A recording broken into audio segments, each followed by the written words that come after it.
Good morning, good afternoon, good evening, wherever you are. Welcome to the AI for Good Global Summit, all year, always online. I'm Charlotte Can, presenting AI for Good Perspectives. Like most of the world, the AI for Good Global Summit has gone digital with weekly online programming, allowing us to reach even more people in 2020. AI for Good Perspectives offer expert insights, global visions, and shared solutions from the AI for Good global community. Today, I'm delighted to be joined by the 4 winners of the AI for Good Innovation Factory Startups competition.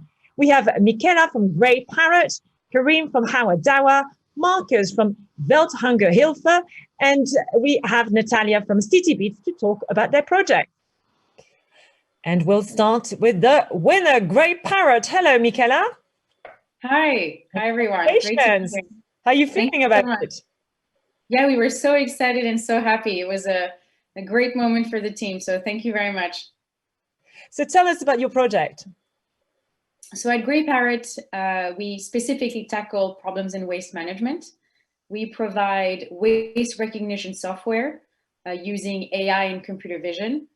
And the primary goal of that is to help recycling rates to go up. So in today's world, we produce more than 2 billion tons of solid waste per year. 60% of that is going to go to open dumps and uncontrolled landfill, and we actually only recycle 14% of it. And there's a huge effort worldwide to decrease the amount of waste leaking into nature and also increase those recycling rates. And part of that is that we need to create much more efficient, transparent, and automated systems. And so what we do at Grey Parrot is supporting that by providing this analytics software, and we place a camera system on top of moving conveyor belts, and we analyze the composition of the material to help waste facilities and recycling facilities become more efficient. And the composition of the waste is one of the primary indicators of the quality of the waste, where it needs to go and the value of it. So we're both helping to extract the financial value of waste and at the same time avoid that waste leaking into landfill or nature. Okay, so let's talk about your use of AI more in this project. It really is about using AI in video analytics, right? Absolutely. So if I share my screen very quickly, so what you'll see is how the system works. So we have a camera unit that we place on top of conveyor belts. We then use AI and computer vision to recognize those materials, and then we output that information in real time to give actionable insights. Now, in terms of the AI itself, this is usually very complex objects to detect, because as you can imagine, there are so many different ways that a plastic bottle or that a packaging can go into trash. There's thousands of ways this can be changed. And so here you see, for example, a plastics line in a facility, and what our algorithms will do is that they will start detecting very subtle differentiations between those different types of plastics. So what you see, for example, like those trays and those cups will be considered contamination. And if there's too much of it, the rest of the plastic batch and those bottles won't be able to be recycled. And the current vision systems are not able to do that detection. And it's only the latest techniques in AI, like deep learning, machine learning, that are able to basically replicate human vision into those algorithms to do this complex detection. This is super interesting, but how does it compare to other solutions for better recycling waste? Is it cheaper? Is it easier? Tell us more about its benefits. Absolutely. So there's 2 sides to it. One is in terms of technology capability. So as mentioned, the current vision machine systems, they need to have a very precise indication of the material to be able to recognize it. Whereas here we can deal with very variable changing materials. So we're first of all providing a service that was never there before. And all of this estimation of the composition until now was done via manual sampling and manual picking, with people literally counting through waste to understand that. But of course, that's not scalable, and we can cover less than 1% of it. The second side is the fact that we can do it in real time and in an affordable way. So we have today, through our vision system, the ability to provide this information live through dashboards and online, which was not available before. And also the scalability of it in terms of price. So in terms of hardware, we're trying to keep that as low cost as possible, really pushing the boundaries of the software so you can really implement that into many different facilities, and it's actually an affordable solution for those waste managers and those companies. Well, that sounds fantastic. Tell us about your experience of the AI for Good Innovation Factory. How was it? Yeah, it was really fantastic, actually. So we had our first pitch in May. So, you know, we were quite at a different stage in our journey. And even then, it was great to be on stage and then meet, most importantly, other companies. You know, sometimes when you're a startup, you're so focused on what you're doing yourself that you don't really have time to look at what's going on around.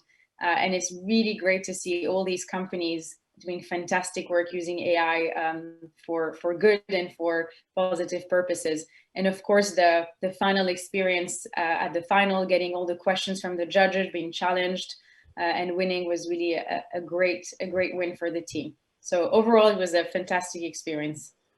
So what's next for you guys?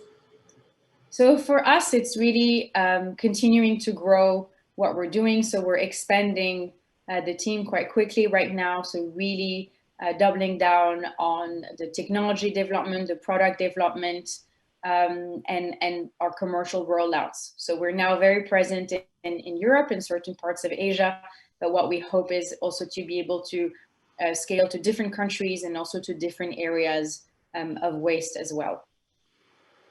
And the fact that you are winners of the AI for Good Innovation Factory, do you think that it will help you in this endeavor? Will it give you a certain push?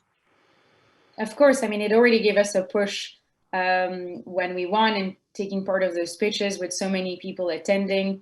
It definitely helps with talent attraction. I'm sure we'll talk about it a bit later, but one of the big problems in AI is being able to attract this very unique and still rare talent to these types of problems instead of maybe going to very large companies. And so activities like this and forums like this, and of course winning is very helpful in that for that specifically. Okay, Michaela, thank you very much. Congrats again, and all the best to you and your team. Thank you very much. So we are now moving on to other participants in the AI for Good Innovation Factory. Let's join Karim from Howard Hour. Hi, Karim. Hi, thank you for having us. So Karim, tell us about your project. So what we deal with is the topic of air quality and in general climate emissions, because I think this year has shown us quite strongly that air quality, health, and our climate are very strongly interlinked. But the challenge is we rarely have the data and the spatial and temporal resolution necessary to really make actionable insights. So you have very expensive stations that monitor air quality. You have satellites that monitor only once per day. So you don't have continuous data in high resolution, and this is exactly what Hawadawa provides, with an AI that basically analyzes this and then creates forecasts based on this data. It also creates automated analysis, so I can tell you where the air pollution is coming from, why am I monitoring what I'm monitoring, because at the end of the day, it's about bringing air quality data into the mainstream of decision-making, from how we manage traffic, manage health, city planning, do climate protection, because air quality data plays a role behind the scenes, basically, but we rarely include it in our decision-making, and this is exactly the link or the interface that we have at our create. Where are you based, Karim? And where is Hawadawa based? We're based in Munich, Germany, working in about 25 cities, but the name is not German or Bavarian. Hawadawa means actually air medicine or air purity in more than 7 languages. Okay, so I was going to say your solution is basically a global solution for smart cities and beyond. I mean, smaller communities could also use it, I guess. Exactly. So the idea is that you have more than 100 countries that do not own a single air quality monitoring station, and you have half of the population, global population, not having access to air quality data, and yet 90% of our urban population is breathing in substandard air quality. So this is this big gap of a problem, but you don't have not the tools necessary to solve the problem. And this is sort of where we're bringing in our solution. Okay. And in terms of the benefits, I guess more accuracy and cost as well, like I mentioned to Michaela, that's always a consideration, of course, isn't it? Yeah, so instead of paying per data point something in the 3 to 4 digit range, it suddenly becomes every data point per pollutant becomes something like 20 cents per data point. So you can actually cover the entire city with air quality information. And because it's so cheap with compared to the existing solutions, you can actually use it for traffic management to healthcare. So it becomes attractive for other markets as well. We're also talking about carbon credits. Now you also have black carbon credits, so aerosol-based particulate matter pollution. So you can actually turn this data into concrete products in the financial market and in the health market and in the traffic management market. Fantastic. And your involvement with the AI for Good Innovation Factory, how did it start and how did it go? It starts through our initial pitch, similar to Grey Parrot, in front of also a jury back then, which was quite interesting. It's not your standard startup event where you have sort of the startup bubble, you have investors and other startup, but you have a whole different world of people working in different cities, even on country level. This was quite an interesting exchange also. It's far away than the usual sphere of startup conferences. And then, of course, the final was the cherry, and I was very happy actually to see sort of us being named next to the other four champions and winners. Was quite a very good acknowledgement for us, and we were happy to be there. Fantastic. Karim, thank you very much. Yeah, thanks for having us. And we're now going to join Natalia from Sybiz. So Natalia, hello, and tell us about your project. Hello, thank you very much for having us. Well, Sybiz, as you may know, is a social data analysis platform that understands what really matters to people on a large scale and in real time. And we give public and private institutions actionable information for informed decision making. The point is that Sybiz is a platform that is capable of analyzing a large volumes of text based on data in any language and in real time. So, and with Sybiz, in Sybiz, we have proprietary algorithms that are based on natural language processing and machine learning, which allows the most relevant information on the needs or demands expressed by the users and one or more topics to be extracted. And thanks to this analysis, we can provide early alerts that can be activated and the needs can be prioritized, so that facilitates faster and better reactions to the citizens' needs. And it is very important because we always say that we are an ethical AI. It's because we are always approaching all our work with aggregated and anonymized data, and we protect the privacy of our users all the times.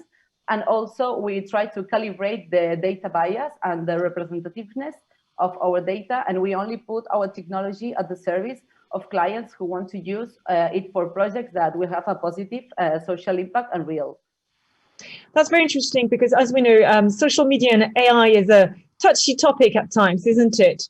So you are trying to ensure that you are obviously providing more, let's say, ethical solutions, but you are yourself trying to be more ethical in your process, I guess. It's kind of double whammy or double process. Yeah, absolutely, because obviously that data bias is something that is really important, and it can affect the decision to what decision makers are carrying out. So trying to give the most representativeness in the information and calibrating all the data is basic for giving the actionable insights that are real and based on the social needs. Okay, could you give us examples of insights based on your solution? Oh, yeah. In fact, what we gather is, I think that 40 days earlier, when the COVID pandemic exploded in Latin America, we see an early alert in Venezuela that they were reporting famine. And we reported it for 14 years before than it was reported by the New York Times. So we started seeing that in the category of healthy was several comments reporting this insight, and we can provide this information to our client to have to take it into consideration and start moving fast to try to avoid this problem. And why did you decide to join the AI for Good Innovation Factory? AI for Good, we always know that it's one of the best events in terms of AI, and especially for good. And as we are very motivated for the idea to making the good with our solution and using the AI, we know that we have to be there. So it was an honor and a pleasure being one of the innovation champions of this edition. And what did you learn when taking part? Well, we obviously see that it's really great seeing that other companies are providing solutions related to the AI in different scopes and fields. And it's great to learn from them and seeing that we're moving forward, improving a new society, taking into consideration the SDGs, and that taking the AI for good, it's one of the things that we are moving on. Natalia, thank you very much. Thank you. And finally, we are joining Marcus from Welthungerhilfe. Hello, Marcus. Hi, Charlotte. Thanks for having us. You're very welcome. So sum up for us your project. So we are developing a mobile app to measure malnutrition. And the use case are malnourished children in developing countries. In order to understand the solution that we do, I need to explain the problem very briefly. Yeah? And the problem is that it is not easy at all to see with the eyes if a child is malnourished. So what everybody needs to do, even experts, what they need to do, they need to measure it. But the traditional measurements that are done at the moment are very, very flawed. You know? The outcome is that only 30% of the children are measured correctly. Yeah? And this is where our solution comes in. We are measuring the children not with physical scales and physical measuring boards, but with a smartphone, smartphone camera and artificial intelligence. And this will hopefully improve a lot of things. Okay, so give us an example, very concretely, how does it work? How do you record the data from a child in a developing world who is suffering from malnutrition? So usually how children are measured is the measurement teams, they go to a school or a kindergarten. And then they measure the child with a wooden measuring board and a scale, and the organization would be exactly the same, or is the same with our solution. Just they do not carry the heavy hardware and heavy and unreliable hardware, but they carry a smartphone, and then the child stands there. The measurer fires up the app, takes a photo of the child, and then gets the result on the smartphone, exactly like they used to with the growth charts, and then they see a dot, how tall, how heavy the child is. Yeah, well, that's interesting because it's obviously not rocket science how you collect data on how a child is growing. But what's interesting is the fact that obviously by using the mobile phone, it means that you can virtually do it from anywhere. Okay, and hopefully you can actually let people from the community do it as well, I guess, no? Exactly. I mean, this is exactly the point. Yeah, you hit, how do you say it, the nail on the head. Yeah. What the big thing that we are solving is the bottleneck of experts that are able to collect, you call it anthropometric data. Yeah. And with our app, we make everybody an expert for anthropometric measurements. Yeah. So all of a sudden, everybody would be able to collect those data. Interesting. And the AI for Good Innovation Factory, why did you decide to join the project and how did it go for you? Well, I have been to some of the ITU events, which were brilliant. Then I guess I was subscribed to the newsletter. I've seen it in the newsletter and I thought, well, this is perfect for our case. I applied like everyone else and we're happy to make it to the last round. Fantastic. And what did you learn? It's always a big question, what did you learn during the experience? But that's important. Or who did you meet? Yeah, I think that's also an interesting part again is or for us the important one. Yeah, we made a lot of connections, a lot of very good connections, and especially exactly like Karim said, not the typical, investors that you meet at other events, but it was quite a broad spectrum that you bring together with your events. And it was very interesting because you need people from many different industries that are not so easy to meet for us. Okay, well, fantastic. Well, a big thank you to you and to all of you actually for answering our questions today. Congratulations and well done. And of course, best wishes for the future. Thank you. Thank you very much, and congrats, everyone. Well, thank you to the companies for the presentations and interesting discussions. Stay tuned for more from the AI for Good Global Summit, all year, always online.